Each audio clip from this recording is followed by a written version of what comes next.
At so ayan, hi guys, welcome back sa channel natin. At ito na nga po sa episode 20 ni One Punch Man natin, manga series. At ito nga po, ay kung bago ka pa lang din sa channel natin, ay huwag mo kalimutan mag-subscribe at pakipindot na rin ay ang notification bell para ma-update ka every time na meron tayong bagong upload. Sino naman po at ulit, ay huwag na nga natin patagalin pa, simulan na natin yan. At kahapon nga ay dito tayo natapos sa pagsabi ni Garo na yung kanyang threat level ay Dragon. So ano ang continuation niyan is eto na nga, sagot na etong si Ultra Mouse. At sabi niya nga dyan na ang yabang naman ito ni Garo, sinasabi niya na Dragon yung kanyang level. So ibig sabihin, kapantay niya o kasi lakas niya yung mga executive. Sabi niya ganyan, ang kapal daw ng mukha nito ni Garo kasi nga hindi naman daw siya pwedeng ikumpara sa mga executives nila. But then eto nga, sagot na nga rito itong si Showerhead. Sabi niya nga dyan, baka naman kaya iniisip mo na panalo ka na, sabi niya ganyan. But then ay suddenly, ay eto nga, habang nanginginig nga dyan etong si Narwhal, ay eto, bigla nag-transform na siya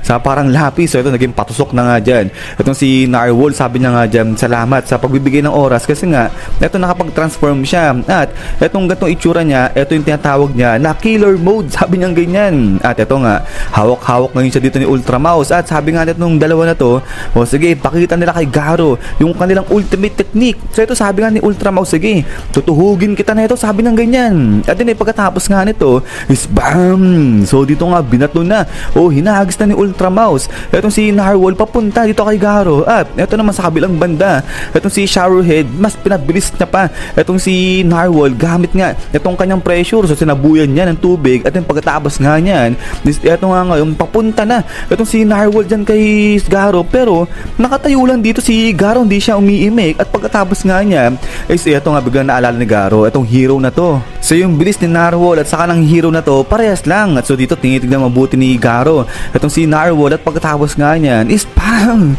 Dito dineflect niya lang, parang hinagis niya lang ulit etong si Narwhal doon sa may likuran. Sabi na nga dyan, ano ba naman to, napakabagal, slow motion yata itong ginawa mo, sabi ng ganyan. At yung pagkatapos nga niyan na eto, tawa-tawa na etong si Garo. Sabi na nga dyan, napakadali naman nito. At yung pagkatapos niyan is eto nga, bam! Biglang may nagsisigaw nga dyan, bad crash, sabi ng ganyan. So ito, napatahimik ngayon dito itong sila Garo. At ayan nga, lingunan sila ngayon doon sa may likod. At eto nga, mayroong sa may gaw doon perang may umangulngol doon sa may likuran. At eto nga yung sabi ni Garo, ay naku, mali, sabi ng ganyan. So naalala niya si Rover nandoon sa may likuran nila. At eto nga ngayon, etong sila Tareo pati na etong sila Ultra Mouse ay nakikinig lang doon sa sigaw na si Narwhal. Sabi niya nga dyan, tulong, tulong, sabi niya ganyan. Pero eto nga maya maya na may lumilipad na pabalik sa kanila. At dito ngayon is bang!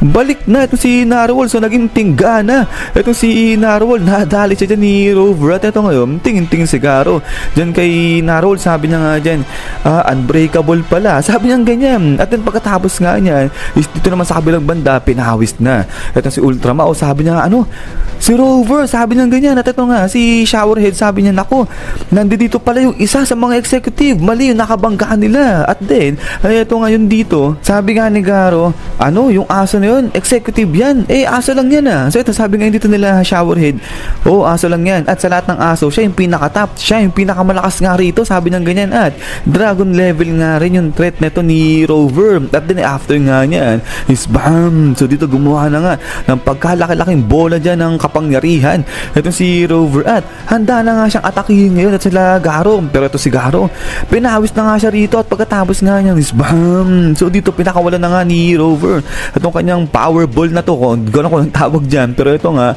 nagsipanik ngayon dyan itong sila Garo. At ito nga, tangay-tangay niya na dyan itong si Tareo. At after niya is dito, hinto ngayon dyan itong si Showerhead, saka nga itong si Ultra Mouse. Ito nga, sabi nito ni Showerhead, pipigilan niya itong bola dito ni Rover sa pamagitan ng pressure niya. At ito naman ngayon si Ultra Mouse, sabi niya nga dyan, gamit itong kanyang regenerative power, ay babalik lang siya ulit sa dati, makakasurvive siya sa atake niya ni Rover. At yung pagkatapos nga niya is boom! So dito wala na, naglaho na, nag-evaporate na bigla dyan dalawang halimaw. At dito naman sa kabilang banda si Garo, hala, sige, takbo na nga dito ng pagkabilis-bilis. Ito si Garo talagang pinapawis siya. At eto nga, bit na pa dyan ito si Tareo. At pagkatapos nga niyan is bam! Dito yumanig na dyan sa may city. At eto nga yan, sa lugar eto yan, ni Kalbo natin. So ito nagulat ito si Saitama, sabi niya nga dyan, uy, lindol, sabi niya ganyan. So parang wala lang dito kay Saitama. At eto ngayon, Bukas niya ngayon itong TV, sabi niya gusto niya malaman kung saan banda yung epicenter. Pero ito nga, walang reception, so walang signal. So ito, pindot-pindot lang dyan.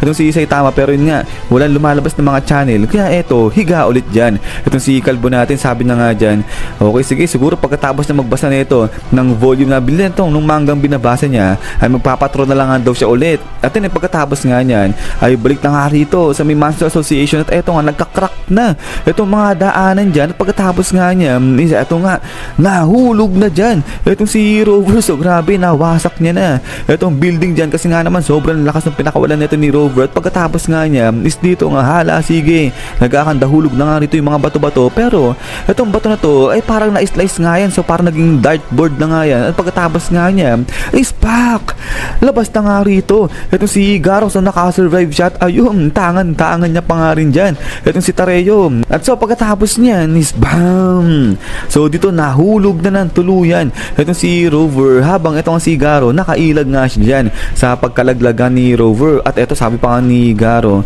so ito yung kapangyarihan ng isang executive. At ito ngayon bigyan tulak-tulak niya itong si Tareyo. Sabi nga ni Garo, umalis ka na rito, sabi niya ganyan. At ito ngayon tingin-tingin si Garo dyan kay Rover, sabi niya nga dyan, so ito yung isang disaster level dragon. So tahimik lang dyan itong si Garo. Sabay sabi niya nga rito kay Tareyo, ano pang ginagawa ni Tareyo dyan, ba't nakatayo lang siya? Tumakbo na siya, umalis na siya. So ang gagawin nila, maghihiwalay sila at para makatakas na nga sila dyan. Pero ito nga, sabi ni Tareyo, hindi niya raw kaya, hindi niya kaya mag-isa, hindi siya makakasurvive, sabi niya ganyan. Pero ito nga, nagalit itong si Garo, sabi na nga dyan na hindi raw siya babysitter nito ni Tareyo. At saka isa pa, nailigtas na ni Garo yung buhay ni Tareyo ng isang beses eh. Ano pa raw ba gusto ni Tareyo? So gusto para ba ni Tareyo lagi siyang karga-kargahin ito ni Garo? Matuto raw siya, mabuhay siya mag-isa, sabi ng ganyan. So umalis na nga raw siya dyan, sabi ni Garo. So ang tapang ng sungit na dito ni Garo. So kaya dito sa banda nga kay Tareyo ay naiyak na talaga dyan itong si Tareyo. At eto nga, talagang takbo na nga dyan habang umiiyak itong si Tareyo. At pagkatapos nga niya, eto nga, baling ngayon itong si Rover dyan kay Tareyo. At after nga niya is bam, eto na naman, mubelo na ito si Rover para pakawalan na naman itong kanyang mahiwagang bola dyan. Pero eto nga si Garo, bigla niyang inatake, dali-dali itong si Rover. At ayun nga, hala, sige, pak, pinagsisipa niya, pinagsusuntok sipa niya itong mga paa ni Garo tuloy ni Rover. At eto ngayon, sabi ni Garo kay Rover, ano, makateno, sabi niya ganyan. Ba't din eto nga, wala lang kay Rover, di siya nanablan nung pag-atake nga ni Garo. At eto nga, sobrang laki na nung bola rito ni Rover. At eto nga, natulala na si Garo, sabi niya, masyado akong malapit, katapusan niya na, sabi niya ganyan. At pagkatapos nga niyan is bam, dito na direct hit ngayon dyan itong si Garo. So ito, ang daming sinabi nga rito ni Garo, I'm dead, no way in hell I can survive this, damn I want a soda, sabi niya ganyan. So gusto pa ng soft drinks na ito ni Garo. At ito nga, dead cause of some ugly kid, sabi niya ganyan. So dahil pa sa isang pangit na bata kaya siya mamamatay. At ito nga, sabi niya, not like this. At ito nga, yung pinakamahabang sinabi ni Garo, I said I wanted to fight heroes that are strong like monsters, I never even wanted to fight actual monsters in the first place, sabi niya ganyan. So medyo napapadrama dito ito si Garo, sabi niya nga dyan, ayaw niyang matapos ng ganito lang. At yung pagkatapos nga nito is balik na nga rito kay Rover. At ayun, grabe, sobrang laki ng pinakawalan nga rito ni Rover, parang blast niya itong Master Association. At eto ngayon, ang daming layer yung nawasak nga rito ni Rover, grabe. At yung pagkatapos nga niyan is boom.